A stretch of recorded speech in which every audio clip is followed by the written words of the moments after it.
The role of digital twins in construction is to provide a virtual replica of a building or infrastructure project, enabling architects, engineers, and construction professionals to simulate and optimize various aspects of the project before construction even begins.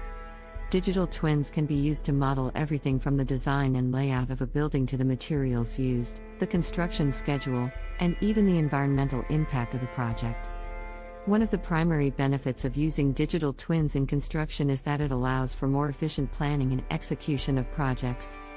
By simulating the construction process and identifying potential issues and inefficiencies ahead of time, construction professionals can make more informed decisions and reduce the risk of costly delays and mistakes. Digital twins can also be used to optimize the use of resources, reducing waste and improving sustainability. Overall, the role of digital twins in construction is to improve efficiency, reduce costs, and improve sustainability by providing a comprehensive virtual representation of a building or infrastructure project that can be used to optimize every aspect of the construction process.